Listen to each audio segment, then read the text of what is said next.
everyone. I'm very excited for today's video. For those of you who don't know me, I'm a first-year pharmacy student, and I'm going to be showing you all of the things that we've made in compounding lab so far. Compounding lab is a lab where you make a lot of different medications that you would normally see dispensed at your local CVS or pharmacy. Some of the things that we've made are ointments, gels, suspensions. So I'm going to be showing you guys some of those things and also giving you some background on what these medications are used for, as well as the whole process of what it was like to make them. All of the things that I'm going to be showing you here today, even though I have all of these containers, they have been emptied out so that none of this is lying around because that would be unsafe.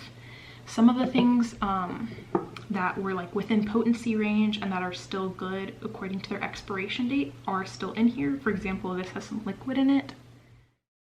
So to give you some context, whenever we go into lab, they give us a plain container that we then make a label for. We put the label on the bottle or whatever packaging it is, and then we make the medication. So everything that you will see, both the label and everything inside of these bottles and containers, are all things that we did. We are just given the ingredients and the container, and then we do the rest of it based on a formulation record, which is essentially a recipe, and then we print out the label based on a prescription.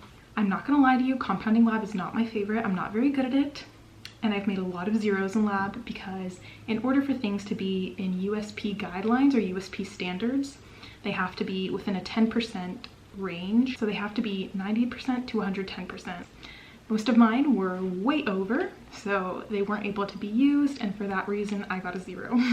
So we usually make 2 things in lab each week, and you work individually. So we don't have any partners. We work by ourselves, and each person, each student makes one of these. I will start with the first thing that we ever made, which was diphenhydramine. So this is what it looks like. So we were given this bottle, and this is what it looked like when we were given it. And then we had to calibrate it to the amount that was going to go in the bottle. So these stickers right here are my calibration marks. I put a sticker to where I was going to fill it up with.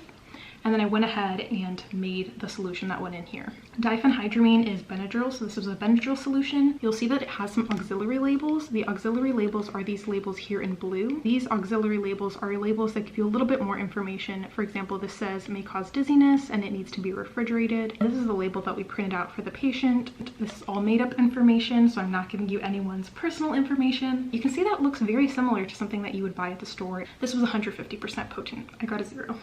Usually in lab, the way that we analyze our samples is by putting it in a spectrophotometer, which will give you a certain absorbance value, and based on that, you can do some calculations to find out how potent it is. The next thing I'm going to show you guys is this Effervescent Ibuprofen powder. This is honestly one of the ones I'm proudest of because this was my first 100. I got it like 98% potent, I think, so it's really good in range. My label was nice, so I got all the points for my label. My presentation was good, and this is a similar dosage form to Emergency. So you know how when you pour Emergency into water, it bubbles up? That's what the Effervescent refers to in this, except it's a different drug than the Emergency. One of the cautions with this, keep tightly closed because this is very hygroscopic. And this was made with a variety of different powders. Each of the powders have their own specific function. Next up is my dihydroergotamine nasal spray. I don't remember if this one was in potency range. Quite honestly, I think we didn't analyze this one. We just decided to see how many milligrams or milliliters would come out per nasal spray. Actually, I can spray it for you guys. This is a nasal spray. I won't use it for myself. However, I will spray it so you get the general idea of how it works. A patient is supposed to administer 2 into each nostril. Can you see that? And the benefit of using this type of, oh my gosh. Hey, it smells kind of good. The benefit of using this is that each time that you press down, the sprays will be equal across each time that you administer it. So unlike one of those spray bottles that you squeeze, this will administer the same amount every time, which is beneficial because you'll be getting the same amount of dose and consistency, blah, blah, blah. Moving on, we have our Suprafluxes otic solution. We call this Cipro otic solution. And fun fact about otic solutions, and something that we learned when we were making this, is that you can use eye drops in your ears, but you cannot use eardrops in your eyes because of the different sensitivity, pH, and that's what this one looks like. I went ahead and blurred out my school information and my information. I have taken the care to blur their names out of all of these different medications, but normally the place that you made this would be on your label, and then your name is on the label as well. Alright, so the next thing I'm going to be showing you is this dusting powder. So this is a powder that you would use kind of like a drying agent. This is for external use only. And then this is one that I got a 0 for again. The reason I got a 0 for this is because, as he circled so kindly, I wrote teaspoon and you're supposed to write teaspoonful, because apparently writing teaspoon is not enough information for the patient to know how to properly administer it. So note to self. Teaspoonful, not the same as teaspoon. Next up is my flexible collodion. So this one is in a protect from light container. As you can see, these amber vials, similar to this amber container or these amber bottles. Usually when you see something that is in an amber container, it's because it needs to be protected from light, and so the brown/orange coloring will protect it from light. Flexible collodion forms like a thin film over your skin. But the benefit of flexible collodion is that, as the name implies, it is flexible. And so as you move, the film that it forms stays on your skin and moves with your skin so that the drug is still administered as you move around. A lot of these smell really bad because they have strong chemicals in them. I don't think that was a good idea. Whoa. Whoa. This nostril still has the scent. That was really not safe. Please. Please, please do not do anything that I do in this video. This is not advice. Do not follow any of this. My gosh. Next up is my Metronidazole Spray. This is used for bed sores.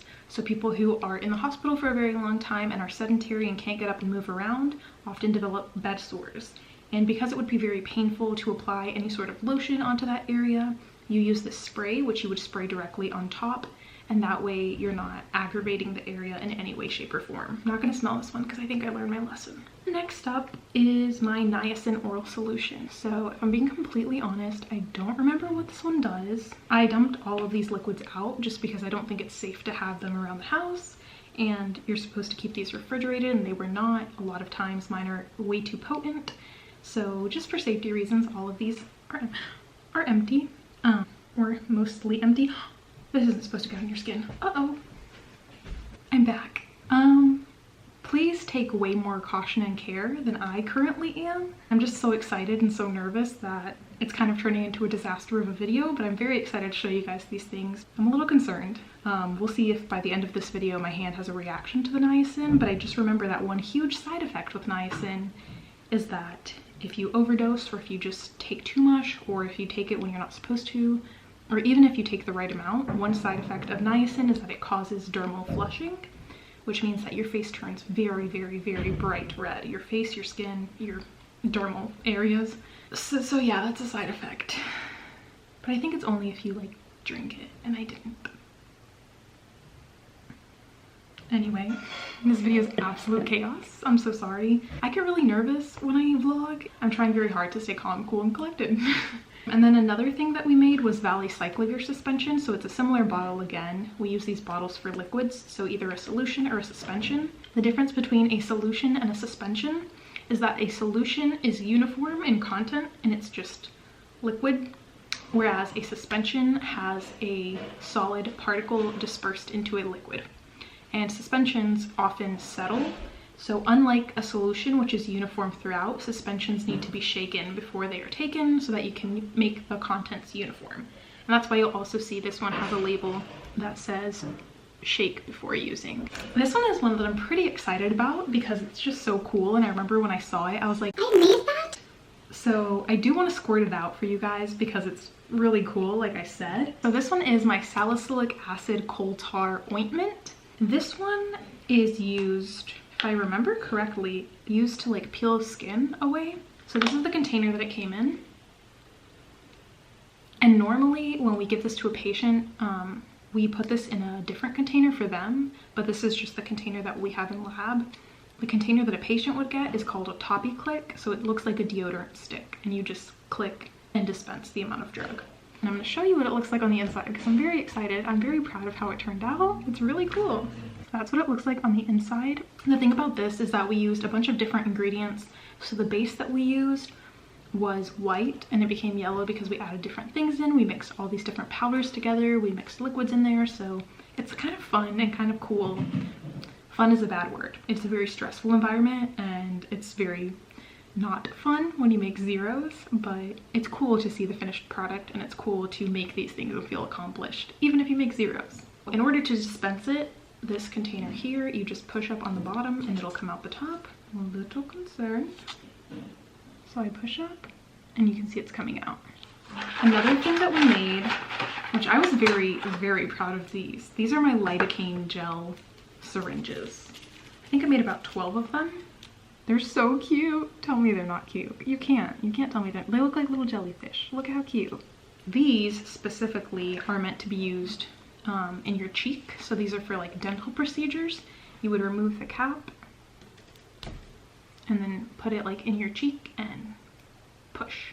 The fun thing about this is that lidocaine gel is a numbing agent. So that's what lidocaine gel is used for in dental procedures, to numb the area.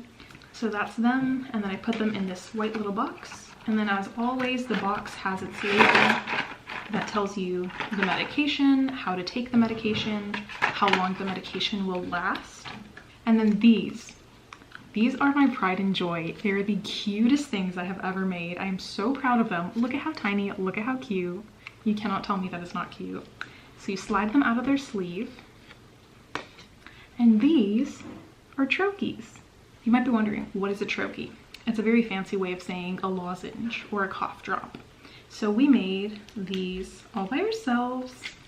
I'll show you. It's like a little plastic. You unpeel this, and then there's a piece of wax paper to keep them protected. And then here you can see my lozenges or my troches. If you notice here, there's some that are gone. I had to analyze some of these. Mine were 139% potent. But they're just so cute. I was so proud of them, even if I got a 0. Alright, that is it for this video. Thank you guys so much for watching. If you have any questions about certain things that we do in lab, or questions about just pharmaceutical products in general, leave them in the comments below and I will do my best to answer those. I do want to be very clear in stating that this is not me representing my school or saying anything about my school. This is just me speaking from my own experience, completely separate from the school. And I know that I was showing you guys a lot of the medications that I brought home with me, but I do want to reiterate that it is very important that you never ever take any medications that are not prescribed to you, and that you take every medication that is prescribed to you as you should. Don't judge me. I'm not the most genius person. I'm not the smartest person. However, I'm pretty excited to share this with you guys. So if you're smarter than me, that's awesome. Educate me in the comments, but be nice about it. And if you have no idea that I made a mistake, keep calm and carry on. With that said, I hope you guys learned something. I hope you found this interesting. Thank you guys so much for watching. I will see you guys next week.